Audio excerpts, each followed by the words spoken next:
the Chiddush I think this year was Netzach Shebnantzach is the responsiveness to reality, which is the difference between Moshe Rabbeinu and Rabbi Yochanan ben Zakkai. The fact that Moshe Rabbeinu didn't have any suffix at the end of his life, where he could proudly say, no hesitation. He could proudly, over and over again, bring up the luchos, which is this type of thing that Rabbi Yochanan ben Zakkai would have been terrified of even mentioning. And the fact that the only thing that allows that is that saves a person from going off the deep end, even the person who's greatest shalom, is only this ne'emanus of Moshe Rabbeinu, and to understand that it's having no other agenda. It's part of the anivas of Moshe Rabbeinu that allows him to be completely responsive and to be certain that there's nothing in the way. Which is why Shmuel calls Moshe up, as if that's supposed to be a raya of some kind. So Tosfos says, okay, so at least say that that's the way you understood it also. It was a big deal, so Kadosh Baruch Hu could say, so both of you are idiots. But the point is that if Moshe understood it that way, then it can't possibly be anything but a completely total and honest mistake that's built into the possibilities of Torah. And therefore, if they argue with HaKadosh Baruch Hu's drush on it, it's a perfectly valid machlokas, because it's not coming from anywhere but complete ne'emanus. Okay, then what else? We had the which is also the Chomer Mitzvah Lo Yida Davar we said. Right, if the involvement is in mitzvah qua mitzvah, so then nothing bad can happen to you. Right, and so that relates also to the way we've always related to the mitzvah, is the bechol yom vayom Mordechai mitalech, and the investment and care, by Mordechai, which also relates to the im hacharish tacharishi, which is how Rabbi always talks about it, right.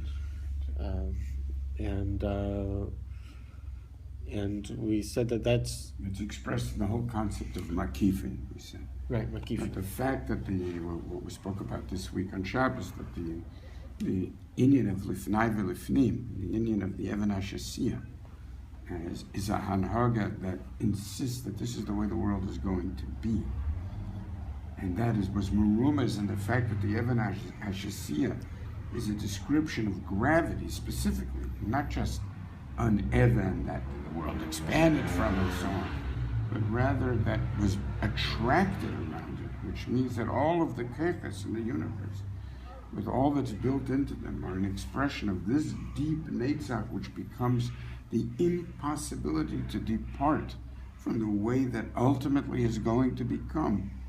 This is every human being's sense of b'chol yom v'yom. This is Klal Yisrael's ability to tolerate the most outrageous matzot, because of the clarity of Netzach Shebnantzach, that this is HaKadosh Baruch Hu's push to bring the Elam to ultimate tikkun, and that he could never be mavater for a moment on the keeping your eyes on the ball, always knowing where it is that it has to go, and never allowing anything to depart from it, so that this midah becomes the complete opposite of liberalism. And it's the reason that Bilam needed to be Dr. Becheret. It's the reason that he needed to have his weapons turned against him, because in his entire Metzias, this was the point that was fundamentally, and this is the Merkaz HaTorah, this is the middle of the Midas, this is the Emtza of everything, because this is where Moshe Rabbeinu's Dvorim ultimately comes from.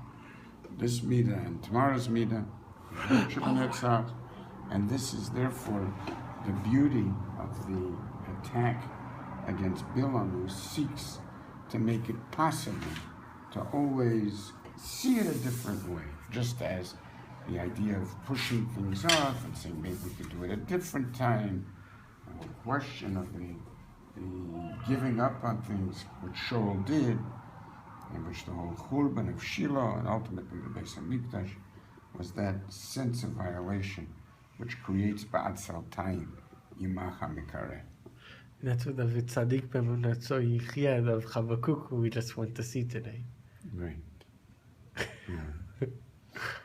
And that indeed Chavakuk was himself a tzaddik u'bemunatzo Yichia, zocher to be in a mokum in which all around his kever has expressed some of the most amazing binyan of Eretz Yisrael, massive bridges and roadworks and thousands and thousands and thousands passing by every hour. Something that never existed in all of Klal Yisrael's history, and he should be zeicher to be there, to be margish, the tzaddik b'manoso yichya, the difference between all of his pain, and all of the tefillah l'chabakuk, and the sadness and hopelessness, and the clarity that in the end it has to be good. That should be happening right around him. It's just so beautiful. That's what I said to him today. Asherecha Chabakuk. Mamish, from that unbelievable emunah, that should come around to you, that you should be zeicher to see this and be in that welcome. It's astonishing. And as you look above his kever, what do you see? The Arbel, where Klal Yisrael held out against the Romans. Moser Nefesh or Netzach Shebantzach. The beautiful, beautiful hills of Tveria going down into the Kinneret and recognizing the remnants of the Choma Miyamot Yoshua ben Nun and the relationship to Purim and Yamach Hamotah and all of the Sfekas and the unbelievable on the other side. You see the entirety of Ivra Yarden, the Emunas of B'nai Gad, B'nai Reuven, and it's there in front of your eyes. And there is beautiful Chabakuk, together with, right next to Rabbeinu Bachya, together watching these kind of developments, in which mamish, you can just sit there with your mouth open. It's so beautiful. Special. Really special, for sure. Okay, good. Okay. Time for the daf. Okay, can I add one more thing? Yeah. It's such a beautiful end, but no, of course.